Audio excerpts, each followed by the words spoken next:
Welcome to my viewers. आज हम पढ़ेंगे जनरल साइंस यानी कि सामान्य विज्ञान के कुछ अति महत्वपूर्ण प्रश्नों के बारे में। ठीक है, सबसे पहले आप हमारे चैनल को लाइक करें, सब्सक्राइब करें, शेयर करें और घंटी का बटन दबाना ना भूलें। आज हमने लिए हैं परीक्षा के लिए कुछ महत्वपूर्ण प्रश्न।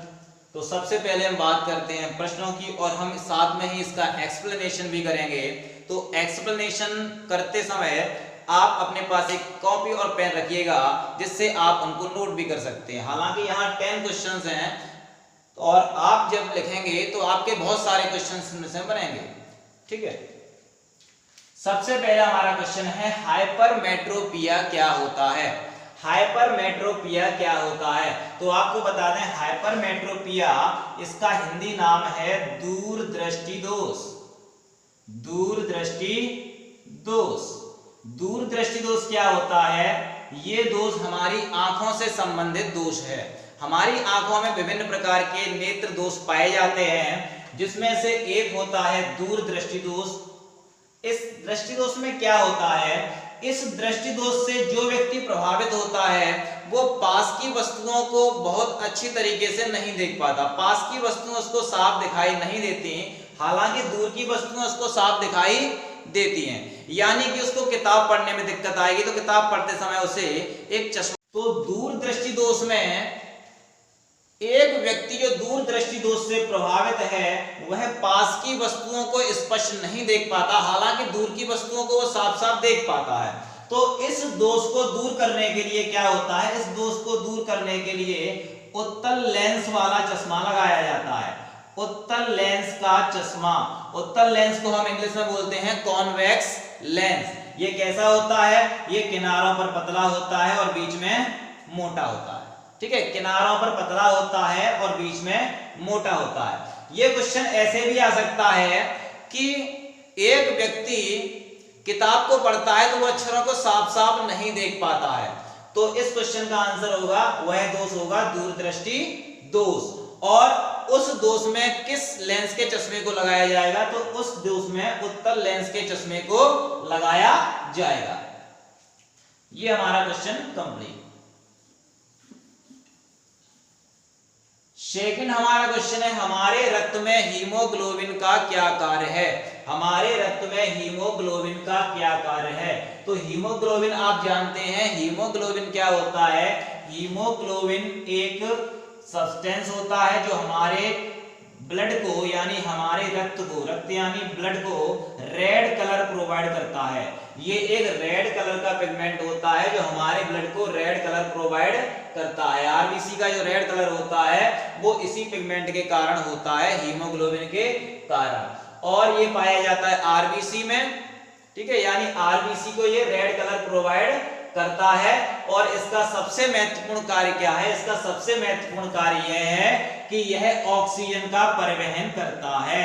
हमारे शरीर में ऑक्सीजन का परिवहन करता है। जब हमारी बॉडी में हम सांस के द्वारा ऑक्सीजन को लेते हैं तो जो लंग्स में जो ऑक्सीजन जाती है उस ऑक्सीजन को सारी बॉडी में ब्लड के माध्यम से कौन पहुंचाता है? यह पहुंचाता है हीमोग्लोबिन।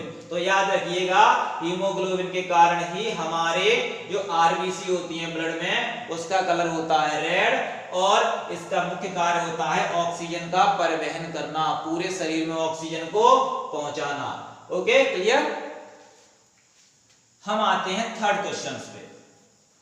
थर्ड क्वेश्चन हमारा तीसरा क्वेश्चन है, किस रोग में रक्त का थक्का नहीं बनता? क्या होता है जनरली, जैसे कि बाई चांस हम कट जाते हैं, चाकू से कट गए या ब्लेड से कट गए या किसी भी चीज से कट गए, तो थोड़ी देर के बाद क्या होता है, हमारा जो कटा हुआ हिस्सा होता है तो वहां पर जो ब्लड होता है वो जम जाता है। इसको बोलते हैं ब्लड क्लॉट होना, ब्लड का क्लॉट होना, ब्लड क्लॉटिंग। तो जब हमारे रक्त में ऐसा हमारे शरीर में ऐसा कौन सा रोग हो जाता है जिसमें कि कट जाने पर रक्त का थक्का नहीं बनेगा? और रक्त का थक्का अगर नहीं बनेगा तो हमारा जो ब्लड है वो बहता जाएगा और ज्यादा ब्लड बहने से हमारी डेथ भी हो सकती है। तो ये बहुत इंपॉर्टेंट क्वेश्चन है। तो ये जो डिजीज का नाम है, इस डिजीज का नाम है हीमोफीलिया। हीमोफीलिया। तो याद रखिएगा, हीमोफीलिया जो डिजीज होता है इस डिजीज में रक्त का थक्का नहीं बनता है, यानी कभी अगर कट जाएंगे तो ब्लड क्लॉट नहीं होगा, और ब्लड क्लॉट नहीं होगा तो हमारी जान भी जा सकती है। इस डिजीज के बारे में आपको और बताते हैं। ये डिजीज सबसे पहले जो इंग्लैंड की जो शाही फैमिली थी, जैसे रानी एलिजाबेथ वगैरह, इनमें पाया गया था, इनमें देखने को मिला था, इसलिए इस डिजीज को रॉयल डिजीज भी कहा जाता है। ठीक है, इस डिजीज का नाम रॉयल डिजीज भी होता है। तो आपको ऐसा क्वेश्चन भी आ सकता है कि रॉयल डिजीज क्या होता है, कौन से डिजीज को रॉयल डिजीज कहा जाता है? तो रॉयल डिजीज कहा जाता है हीमोफीलिया को। और हीमोफीलिया में क्या होता है, इसमें हमारा जो ब्लड होता है वो क्लॉट नहीं हो पाता। ओके,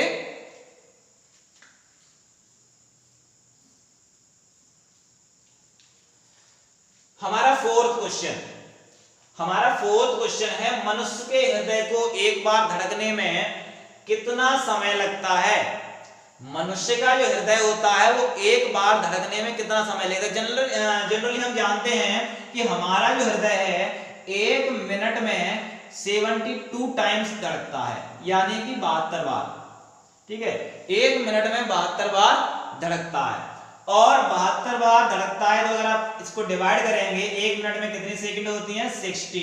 अगर इसको डिवाइड कर देंगे तब भी अपना आंसर आ जाएगा, लेकिन जनरली हम आपको बता देते हैं ये जो धड़कने की जो प्रोसेस होती है ये होती है 0.8 सेकंड में, 0.8 सेकंड में। और इसको बोला जाता है एक हृदय चक्र, एक हृदय चक्र बोला जाता है। हृदय चक्र क्यों बोलते हैं? क्योंकि इस 0.8 सेकंड में जो ब्लड होता है वो ब्लड हमारे हार्ट से लंग्स में जाता है। ठीक है, लंग्स से जो ब्लड होता है वो वापस हार्ट में लौट के आता है, और यहां से पूरी बॉडी में ट्रांसफर होता है, और बॉडी से वापस हार्ट में लौट के आता है। तो ये पूरा एक साइकिल हो जाता है, इसको हम बोलते हैं हृदय चक्र, इसको हृदय चक्र बोला जाता है। और इसका टाइमिंग होता है 0.8 सेकंड, 0.8 सेकंड। तो याद रखिएगा, मनुष्य के हृदय को एक बार धड़कने में 0.8 सेकंड का समय लगता है, और इसको एक हृदय चक्र भी कहा जाता है।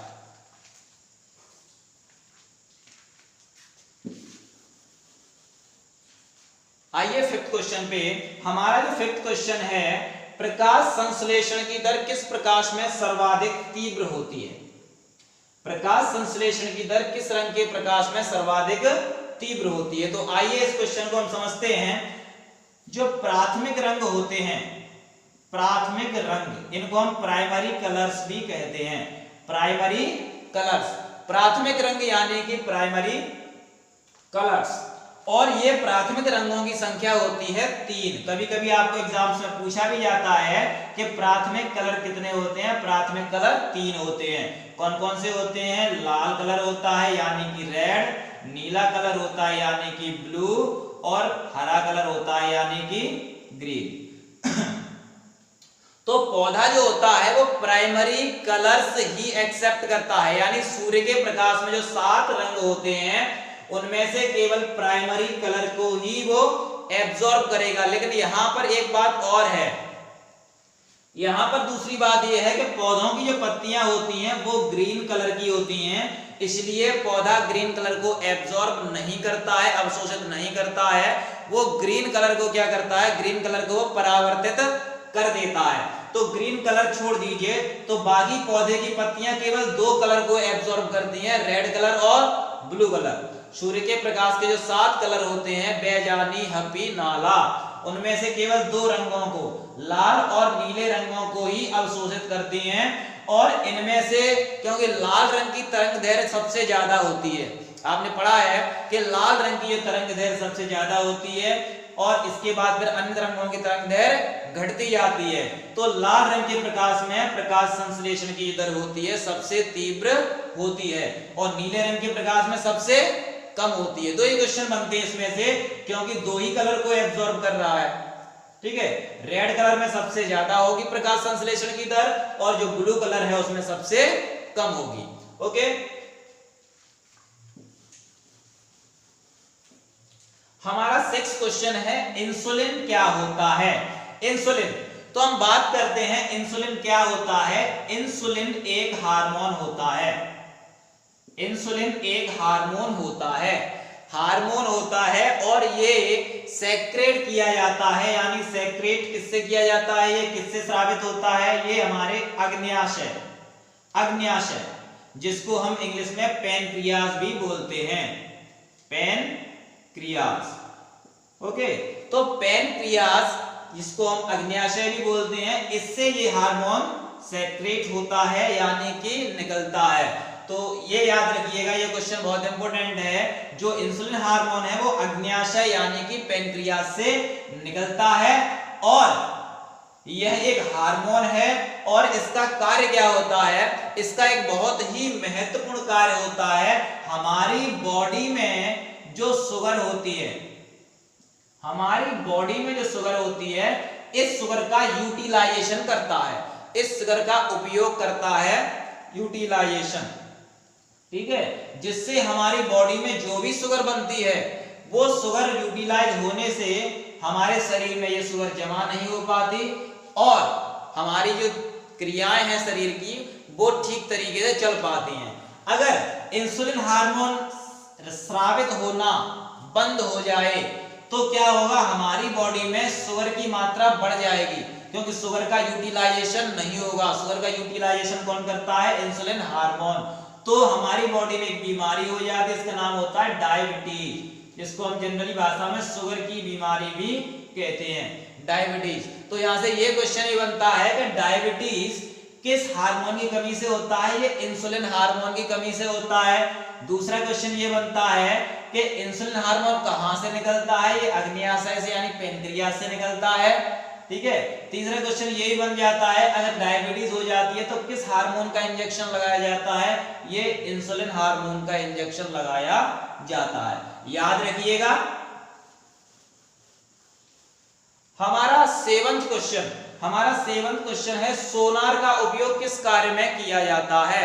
सोनार, तो आपको बता दिया जाए, सोनार एक बहुत ही महत्वपूर्ण डिवाइस होती है, इसका नाम होता है सोनार और इसका पूरा नाम होता है साउंड नेविगेशन एंड रेंजिंग।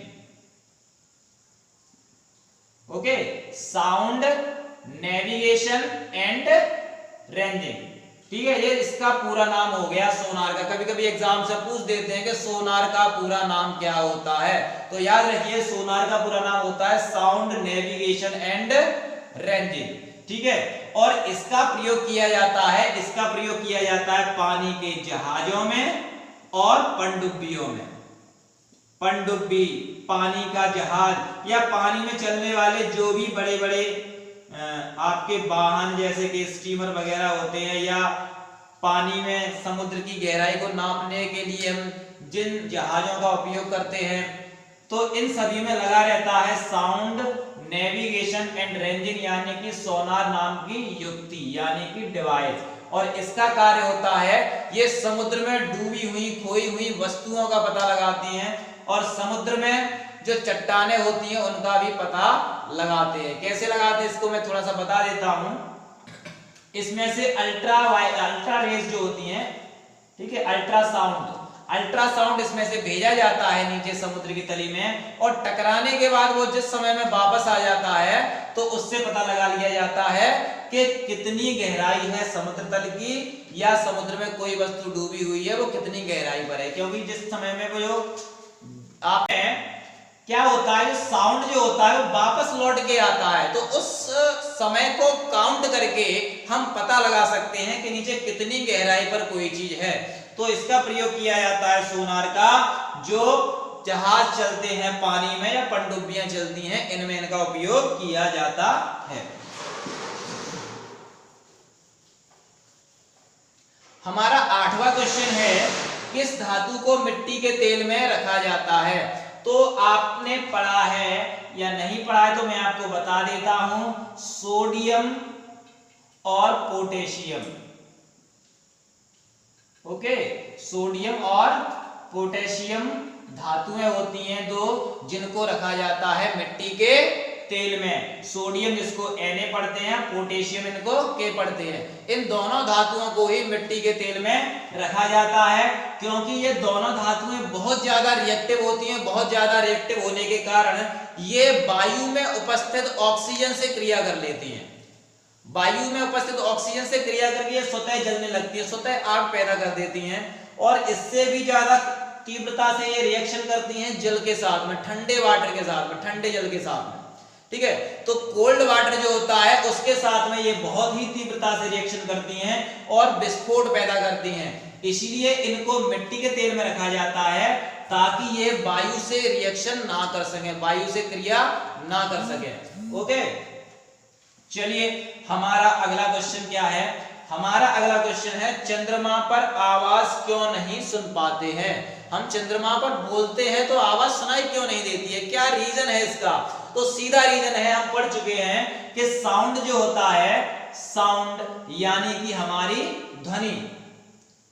ध्वनि या आवाज, तो साउंड को प्रोपेगेट होने के लिए यानी साउंड को चलने के लिए, एक जगह से दूसरी जगह जाने के लिए किसी न किसी मीडियम की आवश्यकता होती है, किसी न किसी मीडियम की आवश्यकता होती है, यानी माध्यम की आवश्यकता होती है।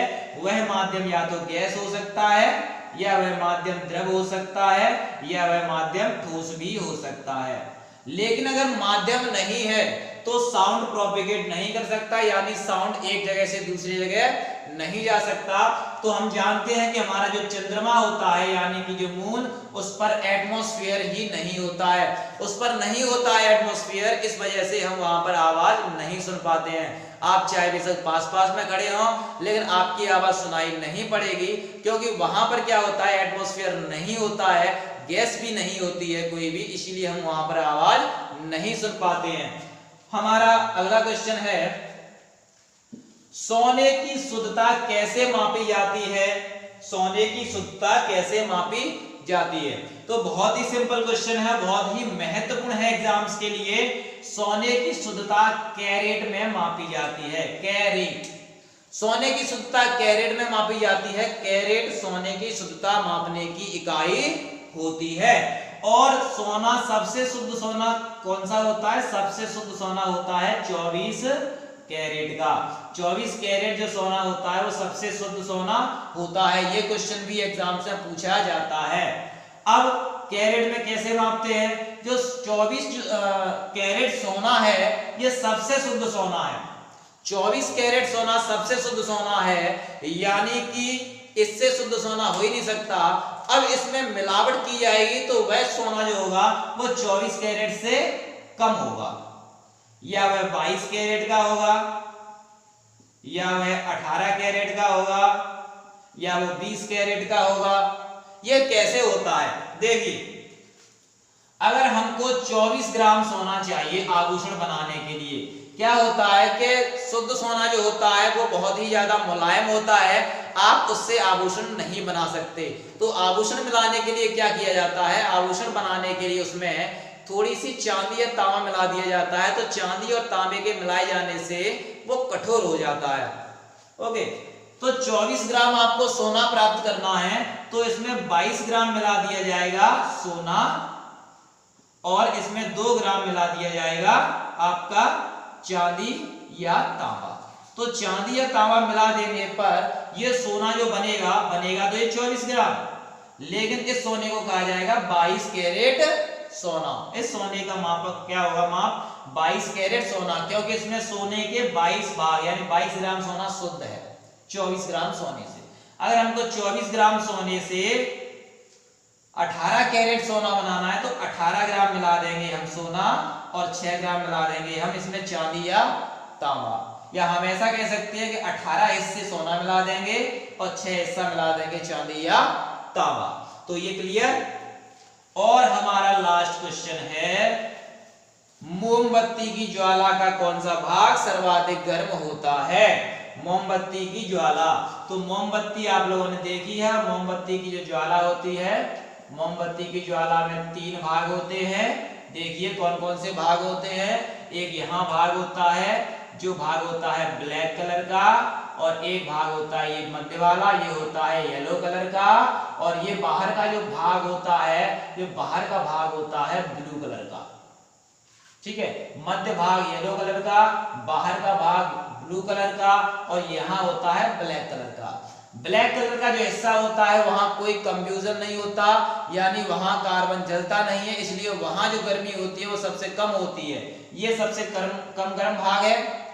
पीला जो भाग है, पीले भाग में मध्यम ज्वलन होता है, मध्यम दहन होता है, यानी कि यहाँ पर जो गर्मी होगी वो मध्यम स्तर की होगी, यानी ये ज्वाला मध्यम गर्म होगी, ज्यादा गर्म नहीं होगी। सर्वाधिक गर्म कौन सा भाग होगा? ब्लू भाग। तो याद रखिएगा इसका जो ब्लू भाग है ये सर्वाधिक गर्म होता है, यानी कि मोमबत्ती की ज्वाला का जो नीला भाग होता है वो सबसे ज्यादा गर्म होगा। आपने देखा होगा घरों में एलपीजी जब नीली ज्वाला के साथ में जलती है तो उससे हमें ज्यादा गर्मी महसूस होती है, जबकि अगर उसकी हम जो रेगुलेटर को कम कर देंगे तो पीली ज्वाला के साथ जलने लगती है, जिससे उसकी जो गर्मी होती है, हीट होती है, वो कम हो जाती है। ठीक है, तो यहाँ पर क्लियर हो गया। इसमें 3 रंग होते हैं और इसमें से सबसे ज्यादा जो गर्म भाग होता है वो नीला होता है। तो आज का जो वीडियो है आपको कैसा लगा आप कमेंट करिए, हमारे चैनल को सब्सक्राइब करिए, लाइक करिए, वीडियो को शेयर कीजिए अपने फ्रेंड्स को, ताकि वो ज्यादा से ज्यादा साइंस के बारे में सीख सकें। और प्रेस द बेल आइकन दबाना ना भूलें।